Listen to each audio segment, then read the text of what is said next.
Hey guys, what's up? Today we're listening to High School DxD Reincarnated during the Great War. So sit back, relax, and just enjoy the ride. And hey, if you're new here, hit that subscribe button. And if you're one of the OGs, welcome back. You already know, it's about to get real. My name is Eden. Of course, that is the name I gave myself after my reincarnation. What was my original name? No matter how hard I try, I cannot recall it, as if a thick, damp fog has settled inside my skull. The memories of my past life, how I lived, the memories I made with my family, are vivid, yet the specific shard of memory containing my name is gone. It feels as though a part of my existence was taken as the price for the miracle of reincarnation. Well, what can I do about it now? I decided to just accept it. I actually quite like the name Eden. When I fell into this world, the sacred gear that coiled around my soul was none other than the Sephiroth Graal, the holy grail of the world. The grail in paradise, Eden. It's quite a fateful and plausible combination, isn't it? Of course, that was just me being pretentious back when I still had hope. The fact that I harbored one of the 13 Longinus artifacts capable of slaying God was undoubtedly a stroke of luck akin to winning a lottery. But why, out of everything, did it have to be the Sephiroth Graal? Even if the rank were a bit lower, how wonderful would it have been to have a combat-type sacred gear? Like Regulus Nemia, which boasts overwhelming destructive power, or Canis Lycaon, the avatar of the black blade that can slice through anything. You think this is good enough? Don't talk nonsense. I muttered to myself as I barely managed to lift my body from a pool of blood. I was reincarnated right in the middle of the Great War, so what the hell am I supposed to do with a support-type sacred gear? Fuck. Come to think of it, since Draig and Albion are still alive and kicking in this era, do Regulus Nemia or Canis Lycaon even exist yet as sacred gears? Or are those monsters still roaming around in the flesh? Is that why I got the Grail instead? No, wait. If that's the logic, then where the hell is the true Longinus? That spear should definitely exist in this era. Ha! What's the point of getting angry? Nothing will change. The rage that scattered with my sigh felt hollow. Nothing would change. There was only the reality that I had to survive in this hellish world with a frail human body. At first, I just wanted to keep my head down. I planned to hide the power of my sacred gear completely, mingle with ordinary neighbors in a remote village untouched by the fires of war, and quietly die of old age. I had dreamed of such a humble and sweet life. But there was no way that was possible. Those who possess a sacred gear, especially a Longinus, can never live a peaceful life. I was forced to learn with my entire being just how cruel and truthful that sentence from the original story really was. The elderly couple next door who smiled warmly at me just a few days ago. Lily, the little child who linked her pinky finger with mine, promising that she would marry me when she grew up. And Ilara, the most beautiful girl in the village whom I had secretly loved. Everything, everyone, turned to ash and dust in a single day. The reason was simple. A scouting party from another race detected the faint wave of the Longinus sleeping within me and decided to cleanse the village. To them, the villagers were nothing more than troublesome insects. I was the only one who survived. It was only because the Grail activated on its own, forcibly resurrecting my torn and burning flesh. In the middle of that village turned to cinders, I howled and wept for days and nights. I felt like absolute shit. No, saying I felt like shit wasn't enough. Everyone died because of me. Because I existed here. At first, I tried to follow them in death. But when I held a knife to my throat with hands still wet with blood, I was too much of a coward to make the cut. The fear of death was more persistent than my guilt. If that was the case, there was only one path left. To survive in this hell by any means necessary, for the sake of the villagers. And, if possible, to exact bloody vengeance on the bastards who took everything away. And so I threw myself into the world. To think that I, a mid-class devil lost to a mere human. Shut up. Just die quietly. Squelch. A chilling sound echoed as a spear, long since broken and ruined, pierced the devil's heart. Gah! Only after confirming that the devil's body had stopped moving did the tension leave me, and I collapsed onto the ground. Ha ha. Fuck. Even with a Longinus, I end up in this state against a single mid-class devil. My whole body was a wreck. In this battle alone, my left arm was torn off twice, my legs 3 times, and a fatal hole had been blown through my abdomen. Those wounds had already vanished without a trace under the rusty gold light of the Grail, but the phantom pain of my bones and flesh regenerating still seemed to claw at my entire body. After the 100th time, I stopped counting the number of regenerations. It's supposed to be a tool that can kill God, but the reality is that I have to risk my life just to handle a mid-rank demon. The Sephiroth Grawl. Its performance is honestly trash. Too trash. What? Why don't I revive the evil dragons? In this time period, most of those evil dragons are still alive, and even if they weren't, I'd need to be able to reach the place where they died to revive them. Damn it. Come to think of it, a specific setting from the original story suddenly came to mind. Didn't it say that the wielder of the Grail suffers from mental corruption? That the more they use its power, the more they glimpse the structure of life and souls, eventually going mad from the overwhelming amount of information and a blasphemous understanding of life itself. I, too, after undergoing thousands of forced regenerations, have come to understand the structure of life and souls vaguely.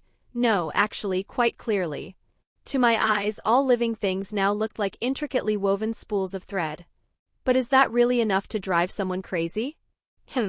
I thought to myself as I numbly absorbed the fragments of information flowing from the fading soul of the devil.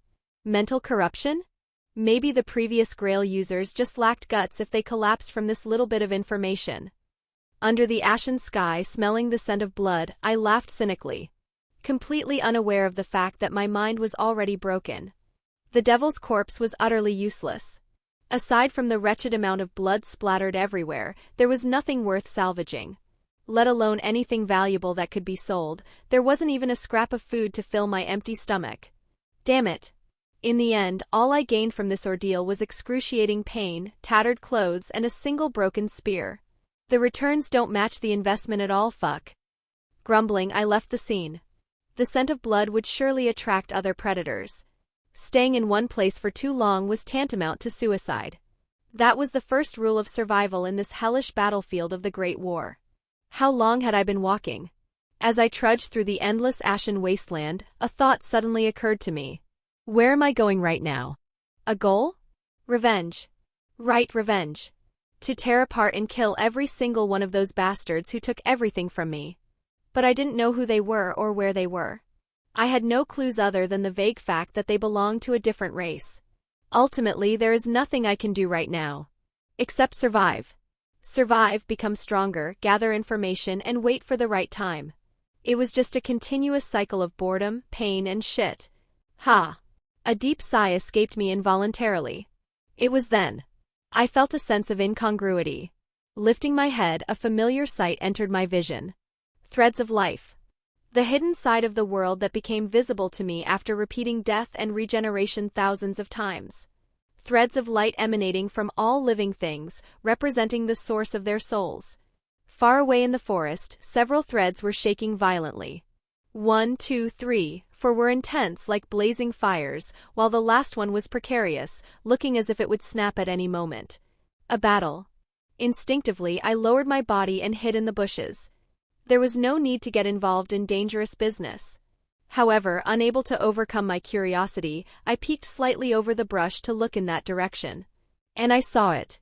3 beings with pitch-black wings cornering a single human. Fallen angels. The human was helpless against the spears of light they wielded.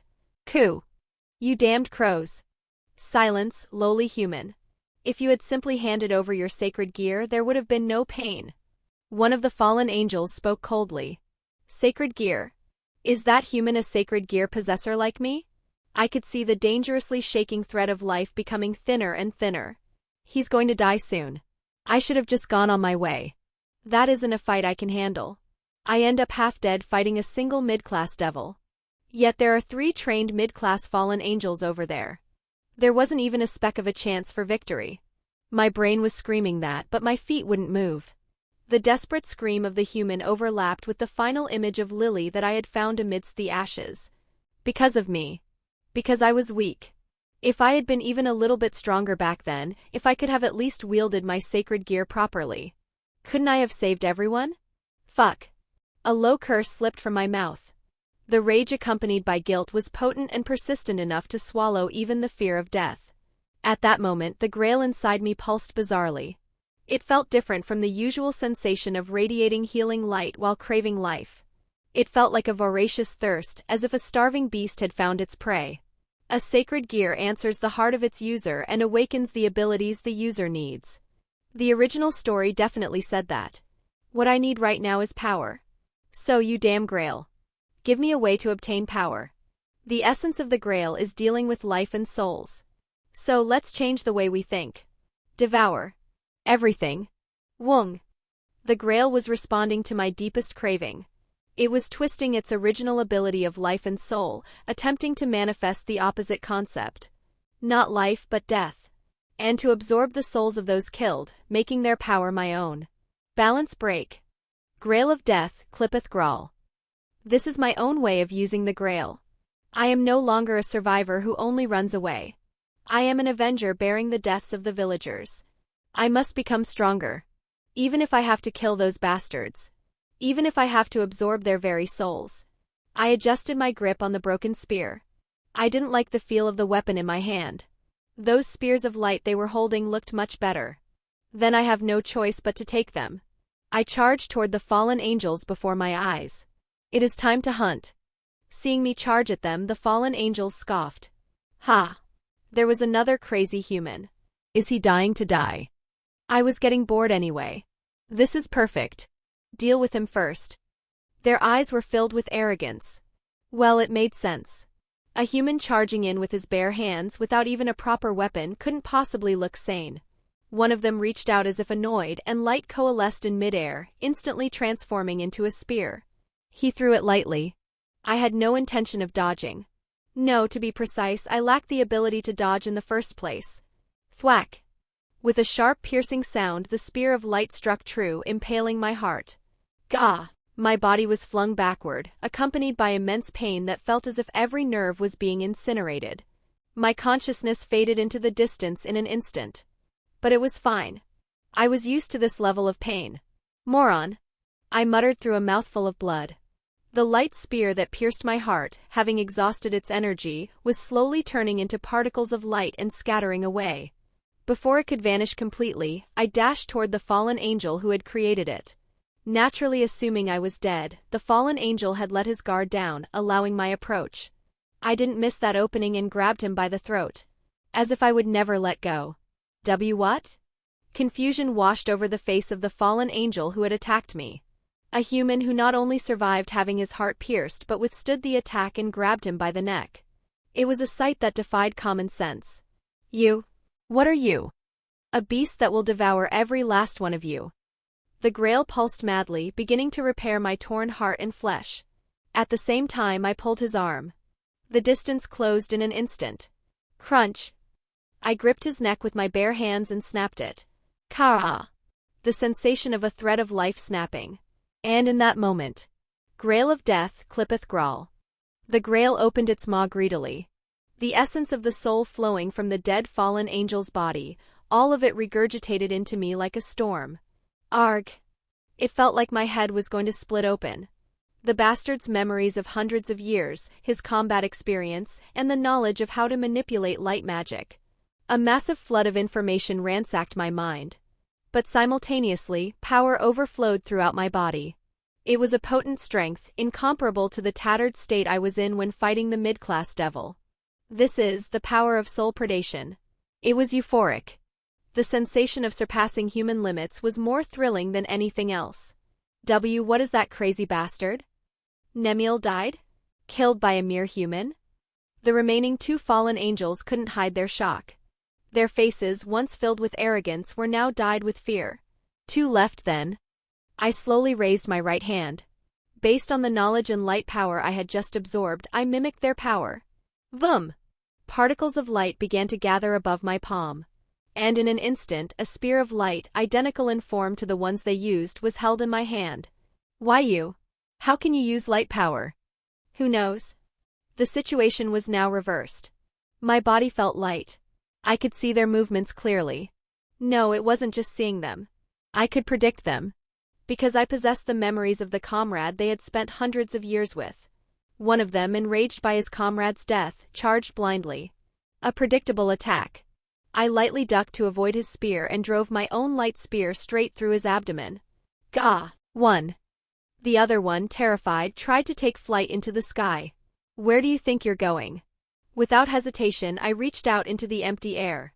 A spear of light, identical to the one before, formed instantly. And I threw it with all my might. Leaving my hand, the spear became a streak of light and pierced the back of the fleeing fallen angel with precision. I didn't even glance at the falling corpse. I approached the two fallen enemies and placed my hands on them. The Grail howled greedily once more. Again, with terrible pain, two more souls flowed into me. It was all over. The stench of blood hung heavy in the air. Savoring my newfound power, I returned to where the fight had begun. The human sacred gear possessor was still standing there blankly. It seemed she had watched the entire spectacle from beginning to end. Looking at me with terror-stricken eyes, she barely managed to open her mouth. Thank. You don't need to thank me. I cut her off. I didn't do it to save you. I just wanted to become stronger. I simply needed prey to gain power. What's your name? And what is your sacred gear? At my emotionless question, she trembled and answered. My name is Sane. My sacred gear is Blade Blacksmith. Is that so? A good sacred gear. Having heard the answer, my interest vanished. I didn't need to know anything more. Without a word, I turned my back to leave. Wait. Sane called out to me urgently. Where are you going? I must repay this debt. Debt, my ass. I looked back with a sneer. If you want to repay me so badly, then get strong first. And survive. Then maybe someday you might be useful to me. Leaving her behind, I walked away. After walking for a while, I stopped to check what I had just obtained. The lifespan of 3 fallen angels and their accumulated experiences. And most importantly, light power. Ha ha ha. Laughter bubbled up. If I could have used this earlier, could I have saved everyone? No. I didn't even realize I was being attacked back then, so what use would it have been? Under the ashen sky, I began to walk through the wasteland again, empty-handed. It feels like I'm finally standing at the starting line. Let's go. To tear this world apart. 3 months have passed. What have I been doing all this time? It's simple. I hunted, I killed, and I devoured. At first, I attacked anything that moved. To survive and to become stronger. But not anymore. I am no longer a hyena wandering in search of scraps. I have become the king of this ashen wasteland, devouring everything that dares to enter my territory. What the hell are you? The last remaining high-class devil glared at me while coughing up blood. His armor was crushed and one of his wings had been torn off. 3 months ago, he was an opponent I would have had to risk my life to fight. Perhaps. I would have had to die and revive hundreds or thousands of times just to barely catch him. No, actually, I probably wouldn't have been able to kill him even then. But to the me of now, he was nothing more than slightly troublesome prey. So many questions. Does everyone get talkative before they die? I snapped my fingers. Immediately, dozens of blades formed from pitch-black magic emerged from the shadows behind the devil, severing his limbs. It was a power I had stolen from another devil, likely his comrade, just moments ago. This is the intrinsic ability of the House of Sabnok. Correct. But there's no prize. I grabbed him by the collar and lifted him up. Then I conjured a sphere of holy light above my other palm. A devil dying by the power of an angel. It's a natural yet utterly shitty sight to behold. The devil looked at the light in my hand with a mixture of terror and shock. Why you? Devil and angel powers at the same time? That's impossible. What's impossible about it? I just made it possible. Crunch. I slammed the sphere of light directly into his face. Accompanied by a gruesome scream as his flesh burned away under the light power, his thread of life snapped. I placed my hand over his collapsing corpse. As always, the Grail sucked in his soul like a starving ghoul. Ugh! The soul of a high-class devil was on a different level from the mid-class ones. In both quality and quantity, it couldn't be compared to what I had consumed before. Thousands of years of memories, combat experience, and deep knowledge of the underworld. Even amidst the terrible pain that felt like my brain was being ransacked, I couldn't help but smile. This overflow of power. The pleasure of growth. It was ecstatic. This was the only sensation that made me feel truly alive. Phew. Once I had absorbed everything, the world looked different. The flow of magic, the distortion of space, and even the faint aura of other dimensions. Now, ordinary high-class beings were no match for me. Unless an ultimate class entity decided to come at me with everything they had, victory was all but guaranteed. However, at the same time, annoyances had increased. The flies are starting to swarm. Rumors about me had begun to spread. An unidentified human who hunts indiscriminately regardless of race and devours souls. They call me this. Soul Eater. Fuck, it's childish as hell, but it suits me quite well. The problem was that because of this name, all three major factions designated me as a dangerous element and began sending specialized subjugation squads. I hadn't even touched the angels initially, but they attacked me first, claiming I was a dangerous element, so I decided they were just the same breed of bastards as the rest. The ones I just disposed of were one such subjugation squad. Is the game of hide and seek over now? I rose from the pile of corpses. There was no need to hide anymore, nor any reason to run. If they came to find me, I would simply devour them. It was then. I felt the space around me cracking like a spiderweb. Dozens of massive magic circles completely surrounded the sky and ground around me without a single gap. The scale is quite large this time. Pouring out from the magic circles were thousands of mid-class devils, dozens of high-class devils, and one ultimate-class devil who seemed to be commanding them. The crest engraved on his fluttering cape. Bune, was it? A devil clan from the original story that possessed the ability to transform into dragons. So it is you. The vermin disturbing the battlefield. The black-haired ultimate-class devil looked at me with contempt. In the name of the underworld, I shall execute you. If you die quietly, there will be no pa. You talk too much. I cut him off.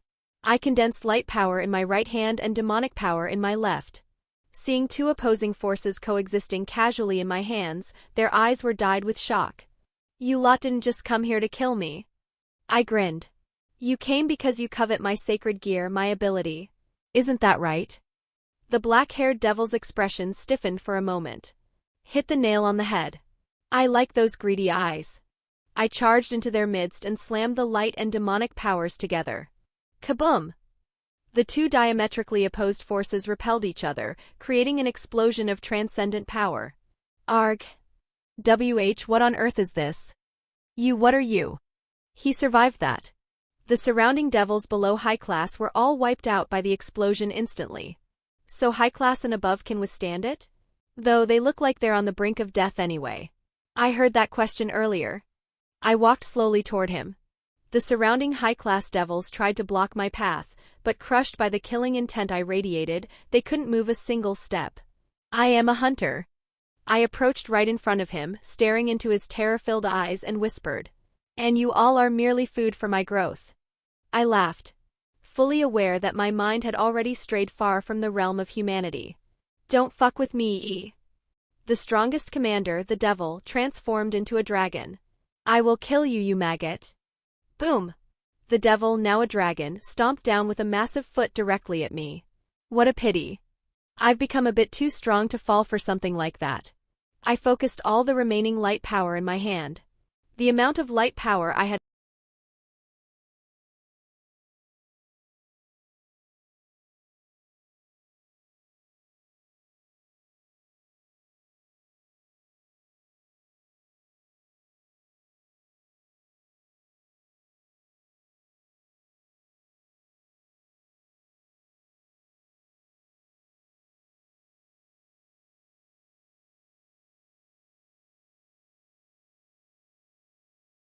obtained from devouring countless fallen angels and angels until now was unimaginably vast.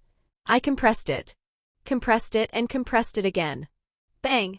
Bang! K-boom! The devil relentlessly tried to trample me with his massive dragon feet, but he was only stomping on a phantom made of illusions. Before I knew it, a single spear, fully compressed and glowing, was held in my hand. Die now. I threw the spear straight at the dragon's heart. Thwack! The devil, who hadn't even realized where I was, died instantly with his heart pierced. Ha! The feeling of completely exhausting my light power really isn't pleasant. Anyway, shall we harvest? Devour. Grail of death, clippeth Grawl. I devoured the souls of every dead being in the vicinity. GRRRGGGHHHHH. experience amounting to hundreds, thousands of lives, a torrent of immense lifespans, and the myriad powers gathering within me. Pain that felt like I would lose my mind washed over me. But the pleasure of becoming stronger that surpassed it all was transcendent. And after devouring every single soul, ha ha ha ha, I finally reached it. Ultimate class. Ultimate class. It was certainly power on a different dimension than before. Every cell in my body seethed with light power and demonic power, and the laws that constituted the world felt so clear, as if I could grasp them with my hands. With this level of power, I could probably act like a king on any ordinary battlefield. However, it's not enough. This isn't enough. I used nearly everything I had just to take down a single ultimate-class devil. The four great Satans, God, the Governor-General of the fallen angels. I don't even reach the toes of the bastards leading this war. To take revenge on the ones standing at the apex of this shitty world, the ones who took everything from me, this level of power is nothing more than a childish struggle. I didn't endure that hellish pain just to obtain this meager strength. More. I need more power. Fuck it, I don't care anymore. I closed my eyes. I had been damming up everything I had accumulated inside me until now. A precarious balance barely maintained by the power of the Grail. What would happen if I broke it? Would my body explode and die? It doesn't matter. I've died thousands of times anyway. Pour it all out. At my command, the Grail howled madly. The dam holding back all the suppressed power within me collapsed all at once. Kaboom! The holy light power stolen from angels and fallen angels. The pure demonic power plundered from countless devils. Sabnok's shadows, Aim's flames, Crossel's illusions, and even Bune's dragon transformation that I had just devoured. Hundreds, thousands of heterogeneous powers began to rampage inside my soul, trying to kill one another. Light and darkness clashed, fire and ice collided, and reality and illusion intermingled. Arg har! A scream burst out. Flesh was torn asunder, bones melted away, and internal organs burst. My human form collapsed in an instant. But at that moment, the rusty gold light of the Grail enveloped me. If destroyed, restore immediately. If broken, rebuild it harder. In a hell of endless destruction and creation, my body was transforming into something that could no longer be called human. Instead of annihilating each other, the conflicting powers became a massive vortex of chaos, expanding endlessly. The pain had already transcended the realm of sensation. Finally, the moment everything merged into one. I opened my eyes. The world was beneath my feet. Scales of pitch-black darkness were formed from shadows, and through the cracks, holy light flowed like lava. My wings were mismatched, one made of light, the other of darkness, distorting space with every flap. Pure demonic power rose like a haze from my two horns. A dragon of horrific form, a mixture of everything. Grrrrrrrrrrr. The sound that flowed from my throat was no longer a human voice. This is incredible. I could feel the power overflowing from within. Inside my body, opposing forces were still running wild like nuclear fusion, endlessly generating new power. Even this pain was familiar now. No, it was closer to pleasure. Now shall we go? Far away in the center of the battlefield, I felt a collision of particularly massive powers. Like a gigantic storm, the powers of numerous strong beings were gathered in one place. There must be plenty of prey there. I spread my wings and took flight.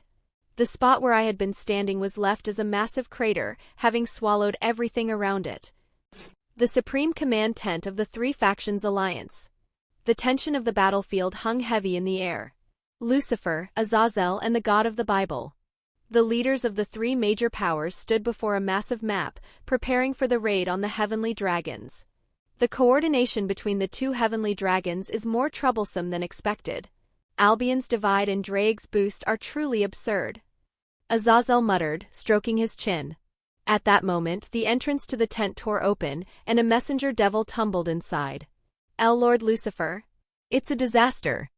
Don't make a fuss. Have the heavenly dragons invaded this far already? Lucifer spoke with irritation in his voice. And no, it's not that. An unidentified monster has appeared on the eastern front. It is currently approaching this location. At the messenger's report, Azazel asked with interest. A monster? If it were just a magical beast, the eastern defense line would have handled it on their own. It's not a magical beast.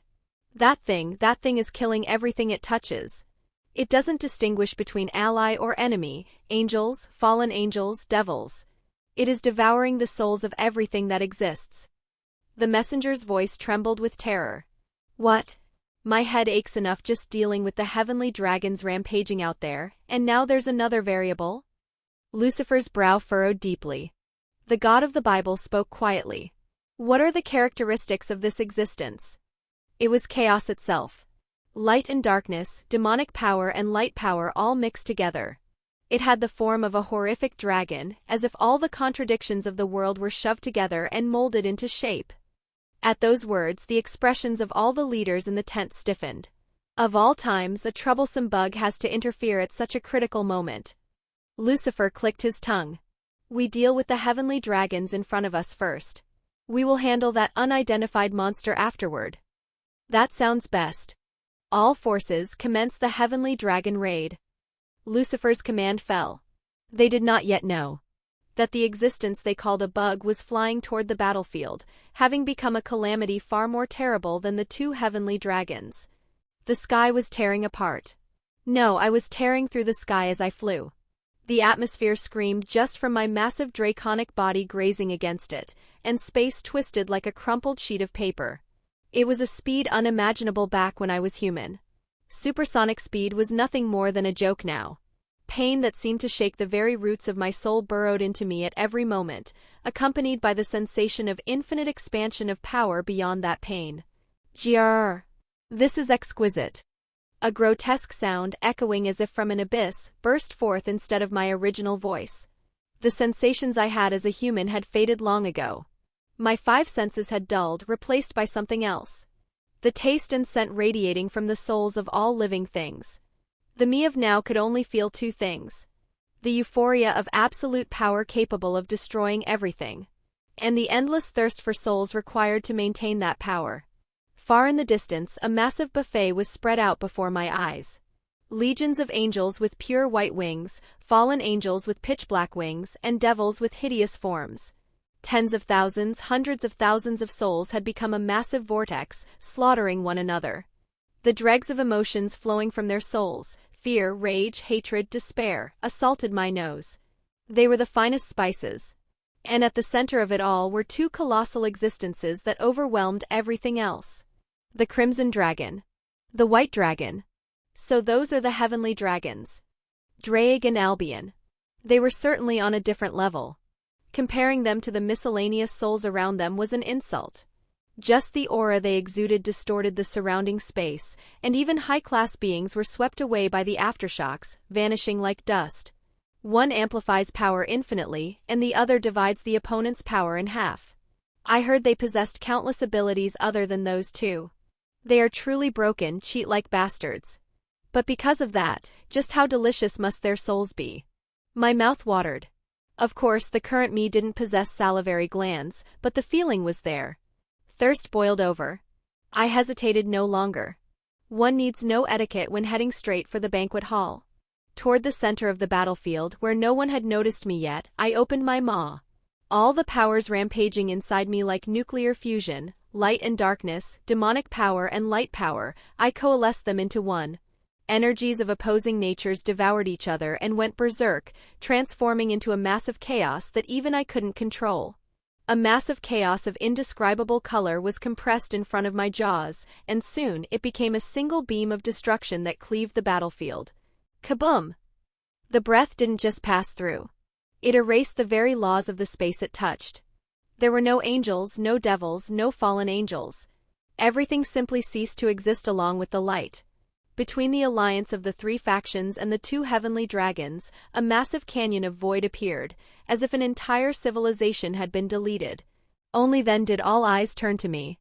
Shock, terror, and pure questioning directed at an incomprehensible existence. That is the bug I was reported about? Lucifer's voice, filled with shock, rang out from afar. I could taste the irritation and rage flowing from his soul. My. This far exceeds my expectations, doesn't it? How is that thing even alive? Magic and light power coexisting that stably? No, is it actually coexisting unstably? Azazel's voice, muttering as if intrigued. He smelled of intense curiosity. Chaos where all powers are mixed. Wait, the power I feel from there is? The God of the Bible's voice was cold and firm, yet laced with a sense of anomaly. His soul smelled like a finely honed blade, cold, yet filled with questions. And the two dragons, the main characters of this battlefield, were also looking at me. Foolish creature. To dare interrupt the battle of the heavenly dragons. I will burn even your soul to ash. The crimson dragon, Draig, roared. Rage from his wounded pride was heating his soul even further. A dragon I've never seen before. No, it is something merely shaped like a dragon. What is that ominous aura? It matters not. Die. The white dragon, Albion, analyzed me coldly and activated his ability. Divide. However, the worthlessness of Belial within me activated, nullifying the reduction. I could feel a faint taste of confusion from Albion's soul. Every gaze was pinned on me. I savored those gazes and growled low as if satisfied. Grrr. A fight? Don't misunderstand. My voice resonated throughout the entire battlefield. It wasn't just a sound but a vibration that seemed to imprint itself directly onto their souls. This is a one-sided hunt. I spread my massive wings wide. As the wings of light and darkness flapped, the surrounding space screamed and twisted once more. And all of you are merely the main dish of my banquet. My thirst reached its peak. Those two dragons. And the leaders of those factions. If I eat them, just how strong can I become? My entire body trembled with ecstasy at the mere thought. I waited no longer. The target was set. I'll eat the tastiest ones first. Two heavenly dragons. I kicked off the ground, charging across the battlefield toward the heavenly dragons. The greatest flashpoint of the Great War was transforming into a chaotic banquet hall, a new phase never seen before due to my arrival. I'll start by devouring the tastiest ones, you two heavenly dragons. My roar was a declaration of war. My body, kicking off the ground and charging, was a calamity in itself. The mere shockwave of my movement completely altered the surrounding terrain, and hundreds, thousands of low-ranked soldiers were annihilated before they could even scream. Come then. Aberrant dragon. This body shall burn your power until nothing remains. Draig released a breath toward me with a roar filled with delight. Boost, boost, boost, boost, boost. It was no simple breath. Amplified power was compressed into flames of destruction that hurtled toward me. Simultaneously, Albion moved. Divide, divide, divide, divide, divide. The authority of the white dragon, seeking to steal half my power, washed over me. But the worthlessness of Belial writhing inside me deflected that authority as if mocking it. Grrrrrrr. I did not dodge their attacks. I took Draig's attack with my right wing and allowed Albion's assault to strike my left flank. Crunch. Kaboom. Wings made of light and darkness were torn apart, and pitch-black scales melted away to reveal raw flesh. Terrible pain clawed at my soul, but I sneered. From the torn wounds, rusty gold light immediately flowed out, regenerating scales and wings even harder than before. Pain is just a familiar seasoning, it cannot kill me. Using the recoil, I burrowed right between the two dragons. And I began to indiscriminately fire off every power I had absorbed.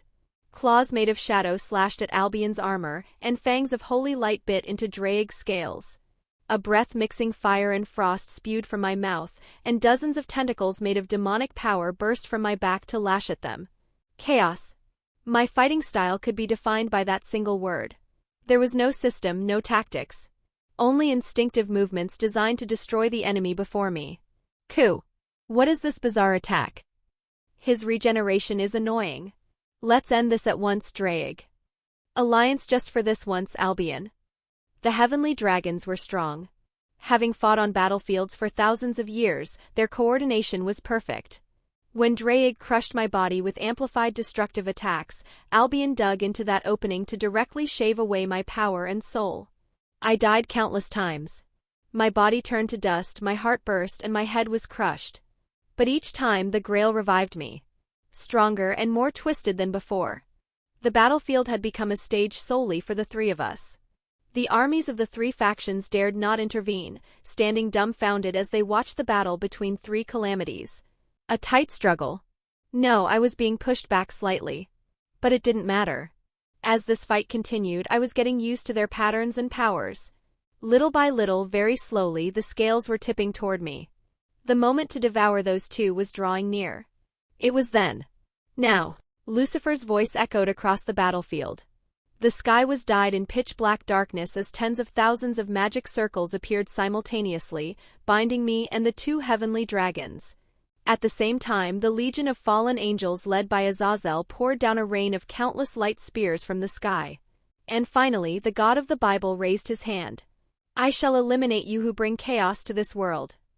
A torrent of overwhelming light power, seeming as if it would purify everything in existence, engulfed the three of us.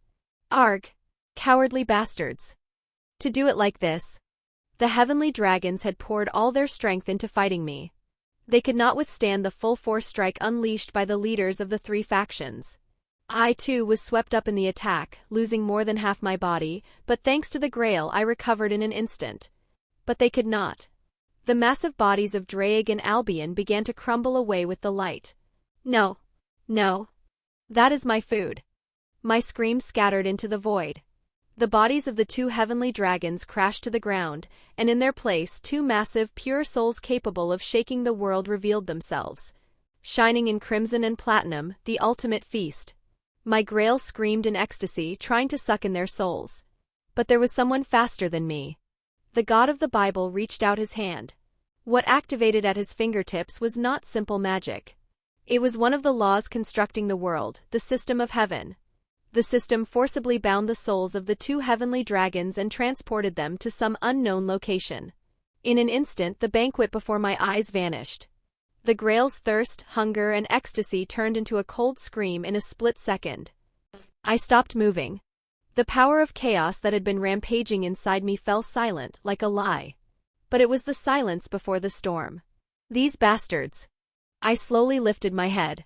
My gaze turned toward the four great Satans, Azazel and the god of the Bible. You dare steal my meal? The thirst was gone. The euphoria was gone. Only one thing remained. Cold blue rage that felt as if it would burn everything to ash. Grrrr. Ka-ha-ha-ha-ha-ha. I laughed like a madman. The power flowing from my body began to rampage far more ferociously than ever before. The target had changed. I will not forgive you. I spread my wings. I will chew and devour all of you down to the marrow. Kaboom!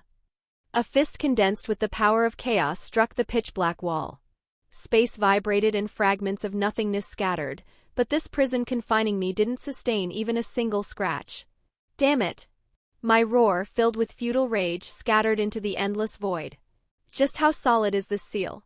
Even pouring out all the power I used to rampage against the leaders of the three factions didn't make a dent. Come to think of it, in the original story, the god of the Bible sealed the beast of the apocalypse, Trihexa. It's a seal placed personally by the guy who locked away a monster treated as an equal to the dragon gods. It would be impossible for me, who is far weaker than the dragon gods, to break this on my own. How many years do I have to rot in here? I boldly declared I would return, but the reality is a gutter. Even if I want to leave, I can't. Crunch. Crack. Snap. The massive dragon form twisted grotesquely and gradually shrank. With the gruesome sound of bones and muscles reconstructing, I returned to my original human form. My naked body floated all alone in this endless void. Right. Let's train. There is currently no way to escape this seal. Then training is the only option. Until now, I just devoured indiscriminately. I gained absurd knowledge and experience by absorbing countless souls, but they were tangled and disorganized inside me. Like a library where hundreds of books were shoved in randomly, I couldn't even use them properly when needed. In fact, it was so complex and vast that I had shoved most of it into a corner of my memory. Good. I will use this opportunity to organize everything. I will weave the hundreds, thousands of strands of power into one massive, sturdy rope. Once this work is done, I will surely be incomparably stronger than I am now. Shall we begin? I sat cross-legged in the endless void and closed my eyes. The library inside me. The method of utilizing light power left by the three fallen angels. Through their memories, I perfected the light spear I had only clumsily mimicked, and further researched ways to modify it in my own style. After that, the second, the third. I organized them endlessly. Time passed. No, since this is a space where the concept of time doesn't exist, I couldn't tell how much had passed. I understood demonic power through the memories of countless devils. From Baal's power of destruction, Belial's worthlessness, Sabnok's shadow manipulation, to the intrinsic abilities of countless other devils. I made everything my own. I realized the essence of light power through the memories of angels and fallen angels, and mastered the method of fusing holy power and demonic power without conflict. To be precise, rather than mastering it, should I say it just suddenly worked one day? God and Lucifer must have died outside. I wanted to take revenge myself, but I guess it can't be helped. Had thousands of years passed? Or tens of thousands? The time axis in the dimensional gap is strange, so I don't know how many years have passed in the original world. Maybe the timeline of the original story has already long passed. An ordinary human would have gone mad long ago in this endless solitude and silence. But I was already something that had transcended humanity. Rather, this perfect silence provided me with the best training environment. By the time even the sense of boredom had dulled, all the powers within me were finally integrated into a single massive flow. Chaos did not disappear. Rather, it became a more perfect chaos. Not energy that simply rampaged like before, but power I could control perfectly according to my will. This is it. With the me of now, I might be able to at least make a crack in this seal. Just as I finished organizing everything and was about to challenge the seal once more. Suddenly, a foreign sound was heard within the inner silence. Crack. I opened my eyes. The pitch-black wall of the seal blocking my way. In the center of that sturdy wall, there was a crack thinner than a hair. Did I see something wrong? Rack. The crack wasn't a momentary illusion. It spread across the entire wall like a spiderweb in an instant. Shatter. Eventually, the seal that had imprisoned me for a time I couldn't measure, whether thousands or tens of thousands of years, shattered futilely like an old window pane. Beyond the fragments of the seal, I could see the infinitely stretching dimensional gap. Dumbfounded, I muttered. What the hell? Just like that. Hey. Hello. A voice. It was the first time in thousands, perhaps tens of thousands of years, that I had heard another person's voice. A voice utterly devoid of emotion, incredibly flat and dry. I slowly lifted my head. Floating in the space of chaos and nothingness beyond where the seal had shattered was a girl. Pitch-black hair, a petite frame clad in a somewhat revealing gothic dress, and a bizarre fashion choice of X-shaped tape stuck over her chest. However, she possessed an overwhelming presence that didn't match her appearance in the slightest. Nice to meet you. A dumbfounded response slipped out before I knew it. The entity that had broken the seal and entered was someone I knew all too well. The embodiment of infinity born from nothingness. The dragon governing chaos, infinity, and the void. One of the only two dragon gods in this world. The infinite dragon god, Ouroboros dragon, Ophis. Why is she here? How did you find this place? Tilt? Ophis tilted her head. Apart from that innocent movement, her eyes were as empty as an abyss without a single star. I just saw it while passing by. So I broke it. Crazy. She saw it passing by and just broke a seal made by the god of the Bible? Wait, isn't this strange? Wasn't this a seal that not even Trihexa could break? As if reading my thoughts, Ophis added. It was a little hard. That's absurd. Come to think of it, the original story implied that the god of the Bible exhausted most of his power sealing Trihexa. Then the power used to seal me must have been weaker than that. In that case, perhaps it's plausible for a dragon god like Ophis to break it. Well, thanks for breaking it. I'm really grateful, but why is she still staring at me like that? Why? Do you have something to say to me? You. Strong. Ophis asserted. Help me. Chase Red away. She's crazy, this girl. Great Red. The true Red Dragon God Emperor. The strongest existence in the worldview, equal to Ophis. You want me to fight that? I'm sorry to say this, but even if I help, we can't beat Great Red. My help wouldn't make a difference. Tilt? You are strong. As strong as Draig and Albion. Is that so? Have I reached the class of a heavenly dragon without realizing it? Before I was sealed, I relied heavily on the Grail's infinite regeneration to endure, but it seems that after my long training I have stepped into that realm with pure power alone. That said, I have no desire to commit suicide. However, it might be worth a challenge. There was a part in the original story where the Dragon King Tannen challenged Great Red and was simply ignored. Maybe no matter what I do, he'll just treat me like an annoying bug, or if I'm lucky, mere dust. In short, it means there's no risk of dying. Fine, I'll help. Let's give it a try. Really? A very faint light, too dim to even call an emotion, flickered in Ophus's empty eyes. In exchange, I have a condition. Can you share some of your power with me? Power? Ophus tilted her head for a moment, then without hesitation stuck her small hand into her mouth. And from within, she smoothly pulled out a black snake condensed with the power of infinity. Snake. Giving. Oh, thank you. I accepted the snake. The power I felt from the small snake wriggling in my hand was more fundamental and potent than everything I had absorbed until now combined. But if I eat this directly, it will only become poison. My power is already too bloated and chaotic. It's chaotic enough as it is. I don't know what would happen if I shoved this into the mix. In that case, let's make a new vessel.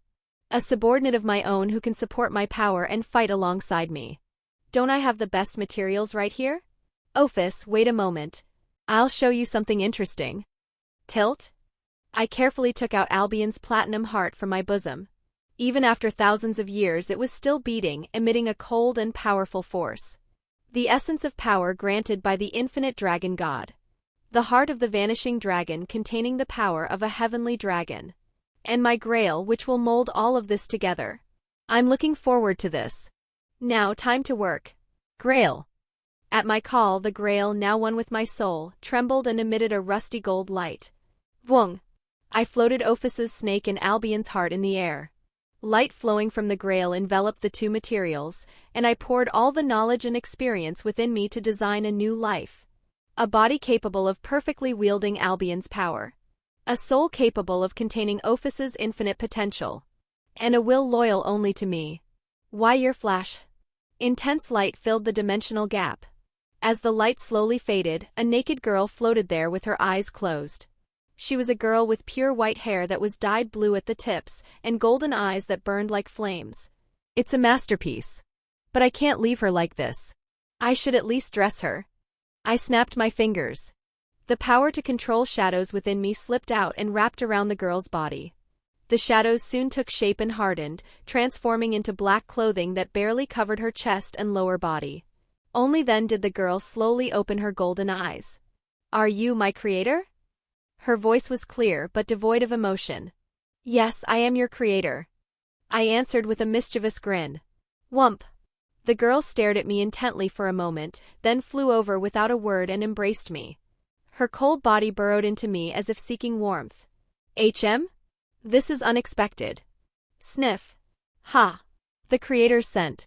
What is wrong with her? For someone who was just born, burying her face in the nape of my neck and sniffing me like a pervert was incredibly burdensome. The sensation of her cold, smooth skin touching my neck was unfamiliar to the point of giving me goosebumps. Ah, is it that? Is this some kind of imprinting effect, like how a baby bird recognizes the first thing it sees as its mother and follows it? But comparing her to a bird felt wrong.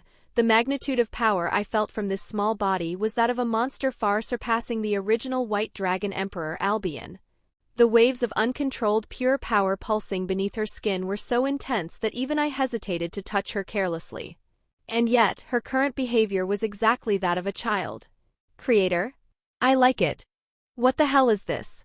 To think she would say such things while rubbing her cheek against mine with that emotionless face.